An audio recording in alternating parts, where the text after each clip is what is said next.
You're listening to Kerry Lutz's Financial Survival Network, where you get valuable information you just can't find anywhere else. To thrive in today's trying times, you need the Financial Survival Network, now more than ever. Go to financialsurvivalnetwork.com and get your free newsletter and gift. Financial Survival Network, now more than ever.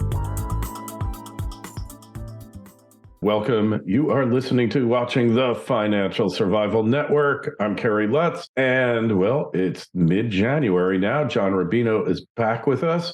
Don't forget to go subscribe to his new Substack site.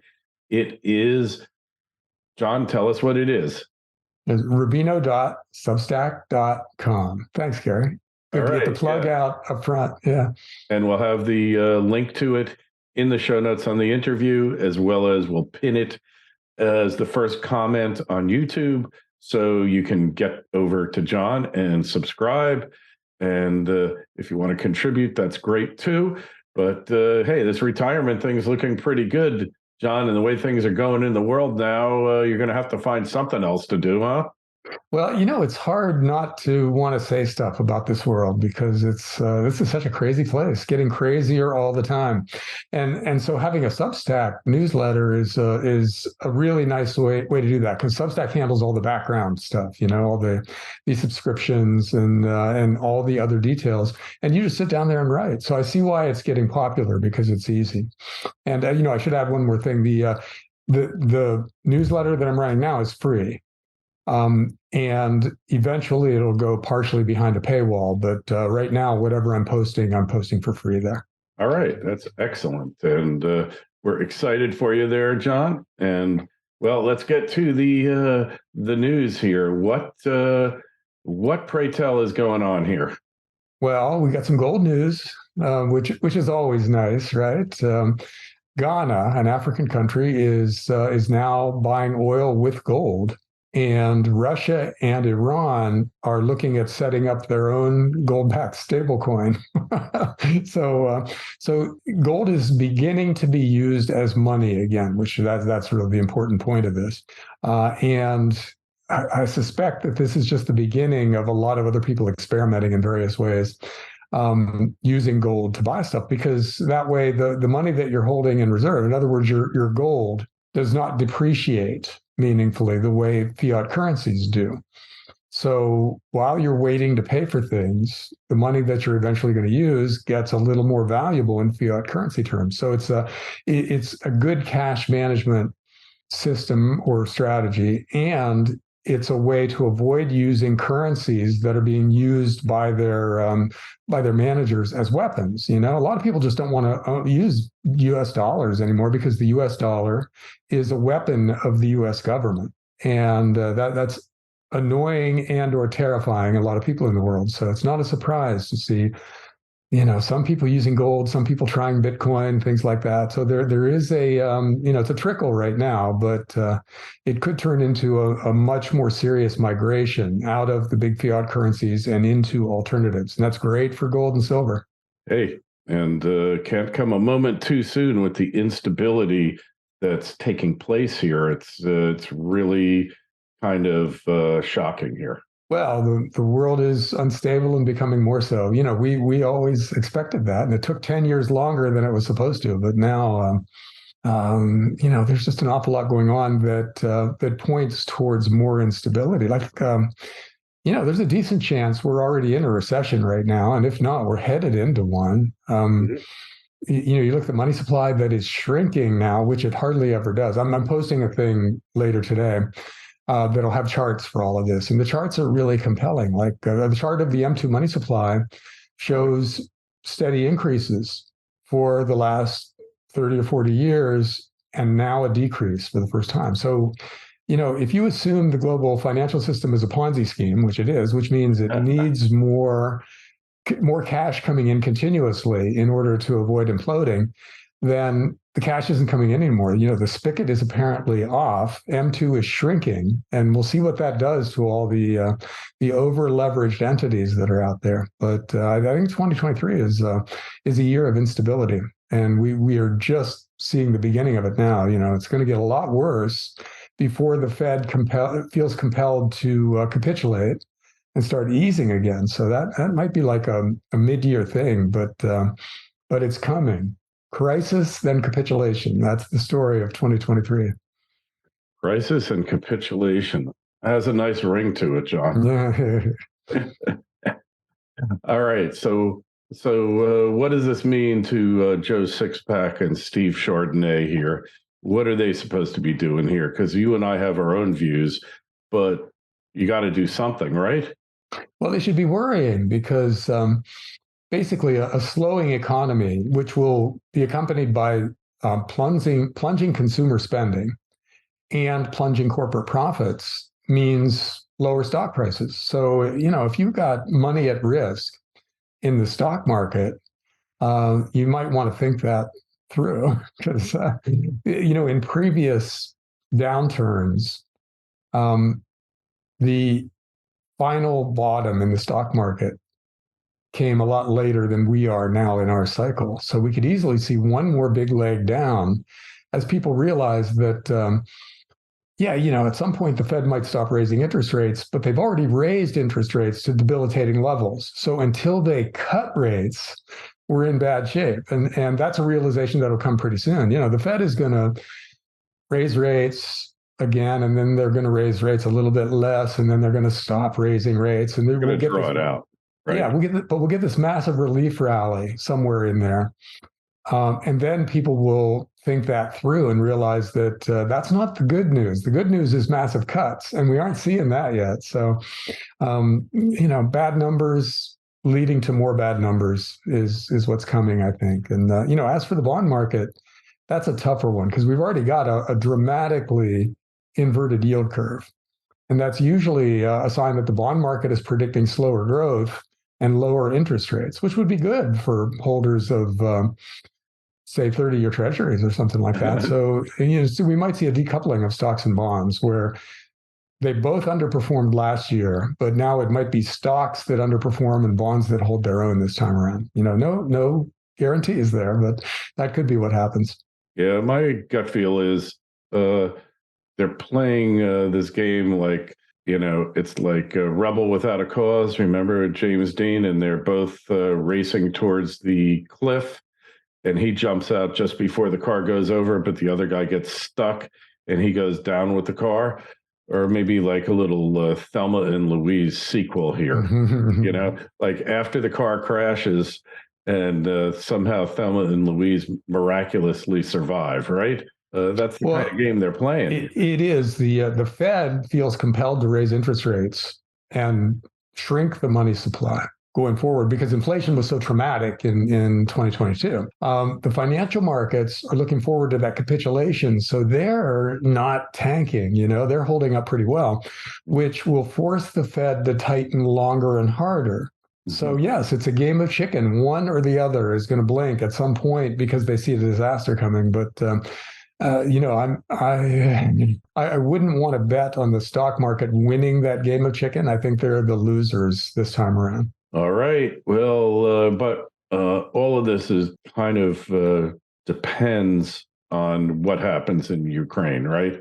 If Ukraine loses, and for all we know, they might have already lost, but I tend to believe they're holding their own in this war because the war is still happening. Everyone thought it would be a 2-week affair, and everyone thought it would be a 2-week affair, and now it's, we're going on a year. Yeah, well, the U.S. is using Ukraine as a proxy in a war against Russia. Basically, we're funneling basically all our military hardware into this little country in the hopes that they hang Russia up long enough for Russia to completely deplete its own military. And Russia can't just print 5 trillion new rubles or anything the way we can with dollars. So they can't just immediately restock. So maybe that takes Russia off the geopolitical board for a long time. Mm-hmm. And maybe it leads to Putin being overthrown, which the neocons in the US think would lead to a better government. There's no guarantee of that. So we're risking nuclear war in order to play some little geopolitical game with one of our adversaries. And I think it's despicable and it's terrifying. These guys, I suspect a lot of the guys making decisions about this, it's kind of a Dr. Strangelove scenario now. They have their bunkers in New Zealand or Montana or wherever, and they're going to go and live underground for 6 months in luxury while the radiation blows over, and the hell with the rest of us. I think that's, they might not say that out loud, but I suspect that's one of the things that's motivating them, because the downside for them is not what it is for everybody else. Mm-hmm. And that's just terrifying, and it's crazy. Yeah. And we should never have gotten to this point. And, no. I think there are scenarios going forward where we have a kind of a French Revolution consequence for these guys, when people realize what they're doing and they take that revelation very seriously. And the nutcase neocons and the corporate Democrats and all the rest of these people who are pushing us into World War III get what they deserve. And hopefully it's just legal consequences, but I don't know. Hard to say what the consequences will be when the time comes. Hey, where is Peter Sellers when you need him? Right? Mein Führer. Yeah. He was masterful in Strangelove, and really, I don't know if it added or detracted from the Cold War, but it sure was entertaining as all hell. So Ghana has started paying for gold, paying for oil in gold. The first consignment was 40 million. Who'd they buy it from? And I'm thinking I could go buy some oil for fiat money and then go sell it to Ghana for gold. Do they get a discount? What are the terms here? Like, do they bring a treasure chest over, or do they move it at the IMF? What do they do? I don't know the details yet. We'll have to see. But I think it's a safe bet that when some places are paying with gold and other places are paying with dollars for oil, that the gold guys are going to get first crack at whatever it is they want, right? So we'll have that the case of, not Gresham's law in this case. Just what's the old saying? He who has the gold makes the rules. Okay, that's the golden rule you're talking about. Oh yeah, that version of the golden rule. That's right. We could see something like that in the oil market at some point, if some people are paying with gold. So I don't know. So the golden rule is coming. Yeah. Well, yeah. And, this is very early in the process, but the U.S. has, by using the dollar as a weapon, has kind of set this process in motion. And there's no reason to think that it doesn't. Oh, and Saudi Arabia is involved in this too. They're working with China and Russia now on payment systems that don't involve dollars. So there are some financial heavyweights on the other side of this argument from the U.S. So I think that it gets way more interesting from here, but we're seeing the first steps in that direction. Mm-hmm. All right. Well, that's interesting. Now, you mentioned you see a massive shift towards nuclear power coming. Don't just survive, thrive. The Financial Survival Network. Fury Gold Mines is a Canada-focused exploration and development company committed to aggressively growing its scalable, high-grade gold assets with major drill campaigns planned across its 3.5 million-ounce portfolio. Fury is led by a management team of proven explorers and developers with a track record of success in advancing and financing project development. Fury Gold Mines is well-positioned to create value for investors with low-risk development growth and the potential for a new major discovery. Fury Gold Mines trades on the TSX and NYSE American under the ticker FURY. To learn more, go to furygoldmines.com. That's furygoldmines.com.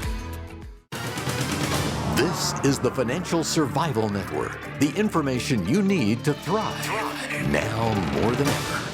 Yeah, I finished posting something like that on my Substack feed, and I didn't realize how big the shift was. Basically, here's the story. A lot of countries, for various reasons over the past decade, have decided to phase out nuclear power. Japan because they had a meltdown at Fukushima, Germany because the Greens became a powerful enough force to make that happen. But whatever the reason, a lot of nuclear power plants got mothballed, a lot of future nuclear plans got canceled, and a lot of solar panels and windmills were put in place of the nuclear plants that would otherwise have been generating electricity. Well, it turns out that solar and wind are only viable. I mean, they're great, but only in hospitable environments. You got to have a windy place for wind and a sunny place for solar. And Germany, for instance, is neither of those things. So now everybody's kind of learned that lesson. You can't trust Russia over natural gas, and you can't trust solar and wind because the weather might not be favorable. And so Germany is now burning more coal than anything else. So the Greens plan didn't exactly work out. And everybody's going back to nuclear. Japan is going to get, they get something like 7% of their power from nuclear now. They want it up to in the mid-20s by 2030. Same thing in general terms with South Korea. They're going to dramatically increase the portion of their power that comes from solar. China is building 22 new solar plants right now, with a bunch more coming. And that means solar is going to play a much bigger role in power generation 10 years from now than today. And today's solar plants can just barely be supplied by today's uranium mines. So if we're going to double, let's say, the capacity for nuclear power in the next decade, then a lot of new mines have to come online and a lot of existing mines have to upgrade. And to make it worth their while, the price of uranium has to go up. So that's the investment thesis. If we're going to have more nuclear power, we need more uranium. And if we're going to get more uranium, we need higher prices. So the guys who have it in the ground today will tend to get a lot more valuable over time. So, this is kind of the same thing as the silver story, really, or the cobalt story, or the lithium story. If we're going to do the things we're planning to do, we need a lot more of those things. Right. And we have to get them somehow. We need higher prices. So the big uranium miners are probably going to be very rock solid investments going forward, unless obviously if there's a nuclear war, forget it, all bets are off.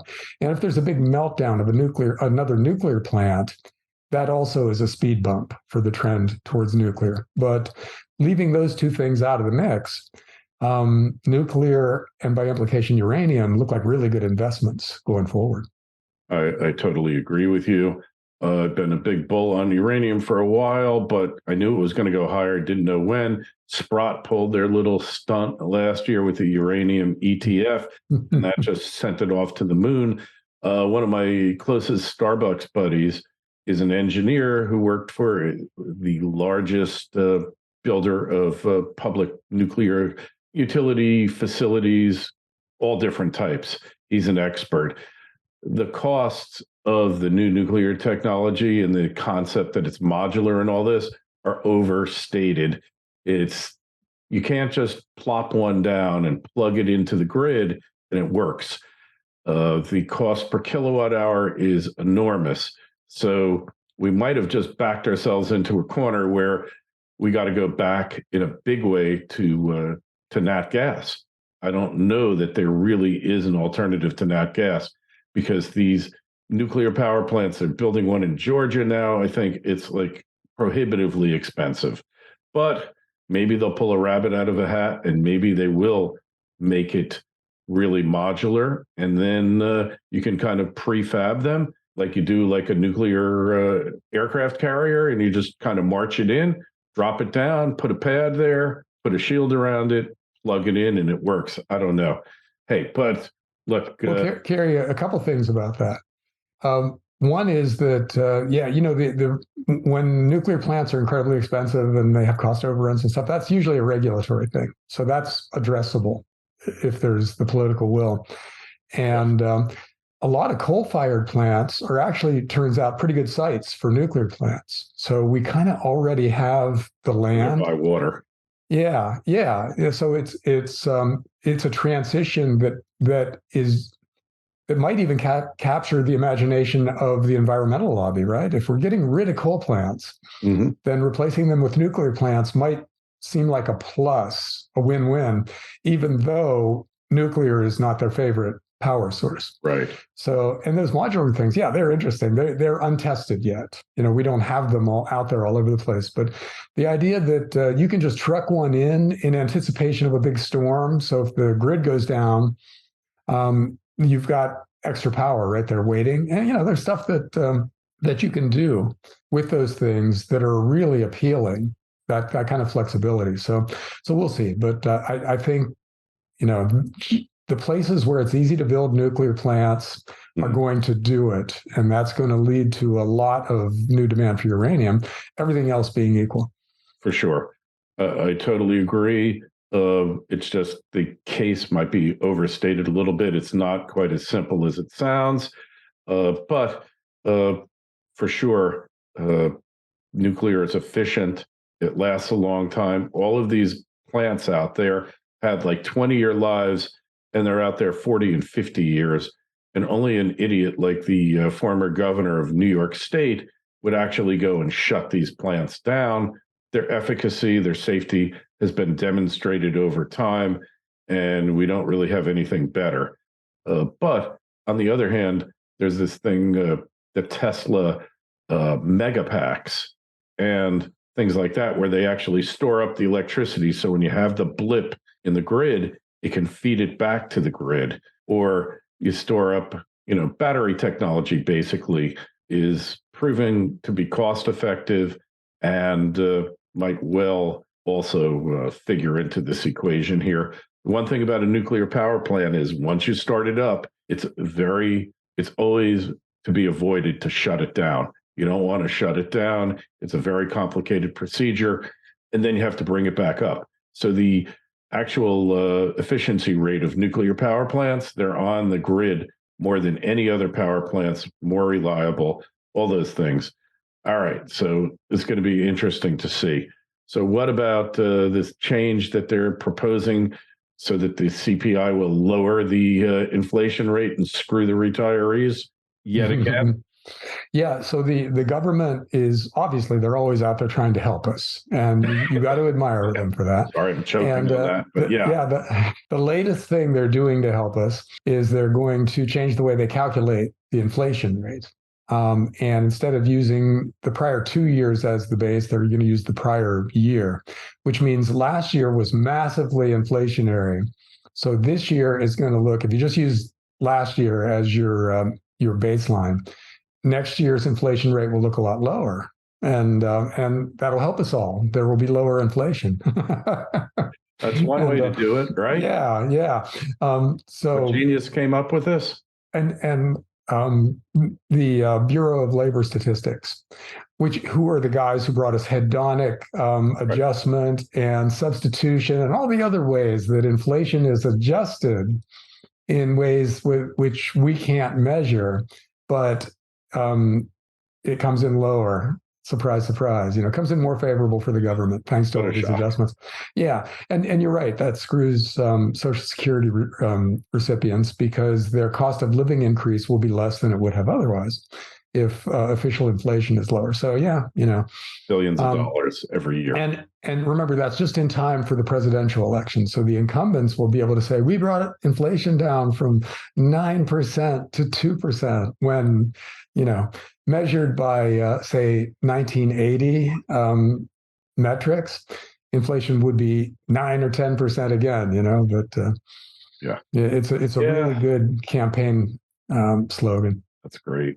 I love it. Hey, well, if maybe they should just pass a law against inflation like they did against war right before World War I and just outlaw inflation, and then we won't have any. Okay, right? you're joking, but that's actually later in this process where that will come. Wage and price controls. They do that at the end of every gigantic monetary crisis, right before the monetary reset. So let's call that a 2024 story. When 2024, we didn't even get through 2023 yet. We're making predictions for 2024. We're jumping ahead to stuff that's going to take a little while to come. But wages and prices will be frozen at some point. There will be capital controls. There will be wealth taxes, all of the crazy stuff that happens right at the end when governments feel their grip slipping and think that anything they do to hold on is better than letting go.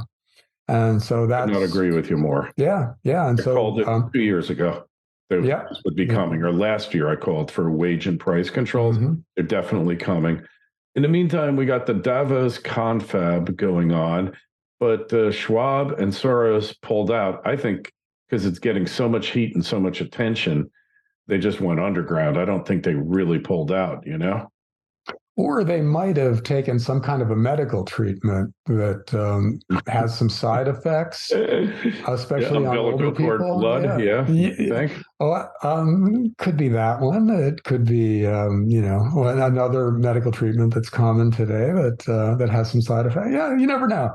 You never know. So maybe we got to wish them well. I hope they recover soon. Yeah. Yeah. I wish them a long retirement that can't come soon enough. But what's this polycrisis thing? Yeah, WEF is coined. Okay, so a little background here. There's a science fiction writer named William Gibson, who in a couple of his books take place in a future world where instead of having one crisis here and one crisis there, they all happen in one decade. A war, a pandemic, an ecological crisis, other stuff, a financial crisis, of course. And they call that the jackpot, because you know how everything comes up the same on a all the slot machine. Three bells or watermelons or lemons. Looks like we're getting the lemons here. Yeah. And so 80% of humanity dies out, and the people that are left are ruled by kleptocrats, very powerful, very rich people who have the best tech and all the money. Now, meanwhile, the World Economic Forum, Klaus Schwab, is talking about what they call a polycrisis environment. In other words, where there's a bunch of crises at once, and lead to a die-off, et cetera, et cetera. In other words, we're going to have the jackpot, and the World Economic Forum is either predicting it or trying to cause it. And I think Gibson's vision of what comes after would be like their best case scenario, the World Economic Forums, where a handful of super rich people are the ones who survive. They have great technology, they have all the land, and the world goes forward from there. Wow! So it's interesting, a case of life imitating art in what for normal people would be a really disturbing way. That is like craziness, but this is the kind of thing that they're into. And I feel good that we got all the world's private jets over in Davos, creating greenhouse gases over there, and it's freezing here in Florida. Can we get some of those private jets back and warm up the place now? I mean, boy, can you imagine how much we could improve air quality if somebody just blew up all those planes? If somebody nuked that parking lot. We're joking here. John does not mean it. The Swiss National Guard, please understand this is all in humor here. We don't mean it. I'm not saying it would be a good thing. I'm just saying it would improve air quality. That's all I'm saying. Certainly in Davos. Certainly in Davos. And finally, we don't talk about politics here because this is a family show. But your question, are the Dems trying for a twofer to get rid of Trump and Biden for the same crime? Because what's with classified documents? It looks like if you're up there, it doesn't mean anything. Hillary Clinton had her thing with the server, and Trump has his, and Biden has his. Everywhere you look, they keep coming up with more. What documents aren't classified at this point, John? Is like if they blow their nose in a tissue, is that now classified? Yeah, if they're in somebody's garage, I think it's a safe bet that they're not really classified. They're not really secret anymore, right? But so there are two ways to look at this. One is that the Democrats are kind of hypocritical, right? Because they raided Trump's house over this thing, and they're so far they're kind of giving Biden a pass by at least not sending the FBI to his house.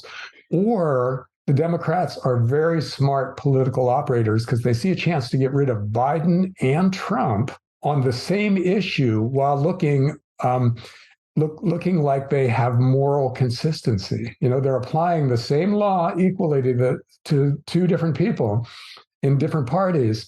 And that way they get to run Gavin Newsom instead of Biden in the next election, which I think they would prefer, young, attractive, big state governor. Chardonnay drinker. Sure, producer. Yeah. He's a ideal Democrat candidate. And they get rid of Trump, who, that's the Democrat living nightmares for Trump to get reelected, not just elected, but elected again, and disaster. But see, that I like that scenario because it sets up an interesting match because you've got DeSantis against Gavin Newsom, and two very different conceptions of how a given state and by implication the country should be run. I think that would be a natural choice between two coherent visions, which would, man, when's the last time we had that? I think maybe the Reagan years. It's been barely in our lifetimes that there's been a real choice like that. So I would like that to happen, frankly. All right. Even if it means Biden goes to jail, Hey, send them all to jail, as far as I'm concerned. Hey, well, that is it for this week. Make sure you go over to John's Substack site, Rubino.substack.com. Sign up. He's got all sorts of content coming out there. We might just start a Substack channel of our own at some point. If you got a question for John, you can always shoot me an email, kl@kerrylutz.com. John, we'll talk to you in a couple of weeks. You be well. Thanks, Kerry. You too. Thanks for listening to Kerry Lutz's Financial Survival Network, your solution to today's trying times. For the latest, go to financialsurvivalnetwork.com. Financial Survival Network, now more than ever.